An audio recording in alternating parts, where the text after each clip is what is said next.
The Russian government has blacklisted BYU. They did this on April 29th. Okay. What does that mean? BYU actually got banned from Russia. Anybody who has attended BYU or is going to BYU that tries to visit Russia is an immediate 4-year sentence. So here's a few video clips that's going to explain why that's going on, and it might surprise you. They designated BYU as a, quote, undesirable organization. What does that mean? Under Russian law, individuals found to be affiliated with undesirable organizations face up to 4 years in prison. What does that mean?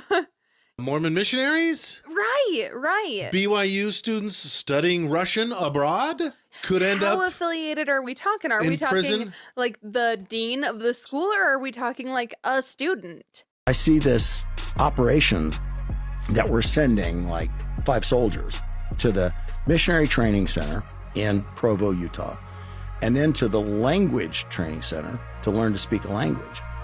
And then we're sending them into the field as Mormon missionaries to spy on the populace, to also establish relationships with church members there that could support clandestine and covert military operations. I remember at BYU, returned missionaries would always say, yeah, it was really tough down in Central and South America because everybody would point at us and go, oh, you're CIA kind of things. And I just thought, well, that's ridiculous. You know, why would they think that? You're walking around in a suit and a tie or short sleeves with a tie on, and you've got your badge on, elders so-and-so, right? And you're doing that. Why would they think you were CIA? Well, now that I fucking know. Did you know that the FBI and the CIA heavily recruit from the Mormon religion? Mormons have a super squeaky clean lifestyle. There's no smoking, no drinking, no extramarital affairs, etc., etc. And so it's very easy for them to get high-level security clearance because they have no skeletons in the closet. Mormons also go on Mormon missions all around the world, which means that they learn tons and tons of different types of languages and usually become fairly fluent. The Missionary Training Center in Provo, Utah teaches over 55 different languages, so if the FBI wants to find a white boy who speaks fluent Tagalog, they just need to drive down to Utah to find a candidate. Anecdotally, I also think that Mormons are very good at keeping secrets. Just think about what happens in a Mormon temple, and Mormons are really conditioned to believe that talking about certain things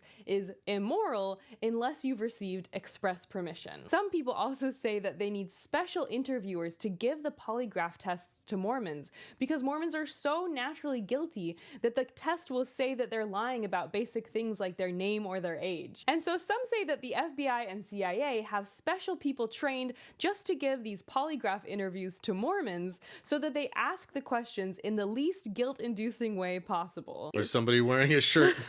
Yeah, right. Can you imagine some like Utah dad goes to Russia on vacation wearing his BYU shirt? I've always wanted to see the Kremlin. Oh my goodness, that'd be rough. It's unclear if the designation would affect BYU Idaho as well. Okay, well, and what about BYU Hawaii? Yeah,